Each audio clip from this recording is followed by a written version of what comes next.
মক্কার পথ ধরে আজকে এমন একটি বাড়ি দেখতে যাচ্ছি যে বাড়িতে বসবাস করতেন প্রিয় নবী হজরত মুহাম্মদ সাল্লাল্লাহু আলাইহি ওয়াসাল্লাম।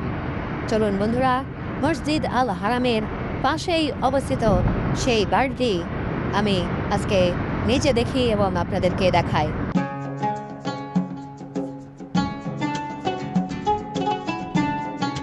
সৌদি আরবের পবিত্র নগরী মক্কার পথে পথে ঘুরে বেড়াতে অন্যরকম এক মোহনীয় অনুভূতি কাজ করে।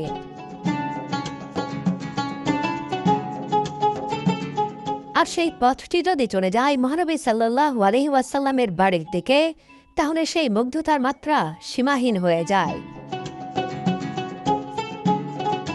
সত্যি এক দারুণ অনুভূতি। মহানবী সাল্লাল্লাহু আলাইহি ওয়াসাল্লামের বাড়ি দেখব, এর চেয়ে ভালো অনুভূতি আর কি হতে পারে।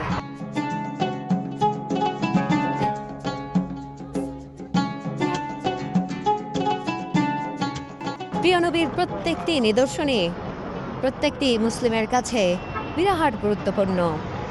আর তার বাড়ি যেখানে তিনি বসবাস করতেন সেটা তো আরো অনেক গুরুত্বপূর্ণ।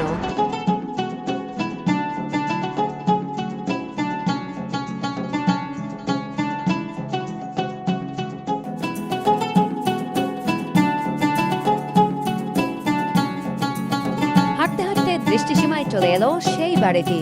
বন্ধুরা, ওই যে হলুদ রঙের যে ভবনটি দেখতে পাচ্ছেন, ওটি হচ্ছে হযরত মুহাম্মদ সাল্লাল্লাহু আলাইহি ওয়াসাল্লামের সেই সময়ের বাসস্থান, সেখানেই ছিল।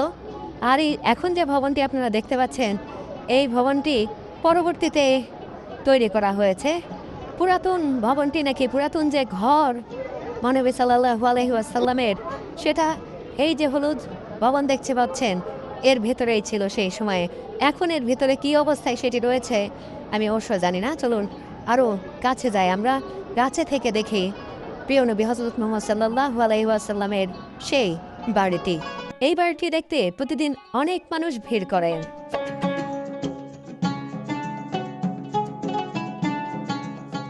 মহানবী হযরত মুহাম্মদ সাল্লাল্লাহু আলাইহি ওয়াসাল্লামের বাড়ির ঠিক পাশেই এই যে দেখুন, এই জায়গাটিতে এখন এটি টয়লেট নির্মাণ করা হয়েছে।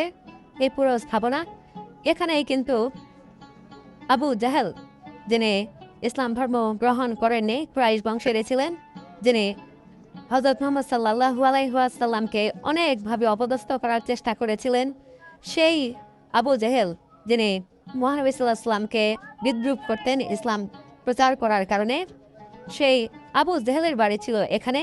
পরবর্তীতে সেই বাড়িটি ভেঙে দিয়ে সেখানে টয়লেট নির্মাণ করা হয়েছে। যে যারা আসেন বা বিভিন্ন মুসল্লিরা যারা এখানে আসেন, তারা কিন্তু এখানে এই টয়লেটটি ব্যবহার করেন। এখনও টয়লেটটি খোলা রয়েছে, সেই টয়লেট ব্যবহার করছেন। দেখুন, এই অবিশ্বাসী জেহেল কত দিন আগে মারা গেছেন, কিন্তু তার যে অপকর্ম, সেই অপকর্ম মানুষ এখনো মনে রেখেছে। আর তার যে বাড়ি, সেই বাড়ির টয়লেট বানিয়ে দেওয়া হয়েছে। মানুষ যখন আসেন, যখন এই দিকে তাকান, ঘৃণা ভরে স্মরণ করেন সেই আবু জাহেলকে, আবার মনে মনে অনেক খুশি হন যখন দেখেন তার বাড়িটিকে টয়লেট বানিয়ে দেওয়া হয়েছে।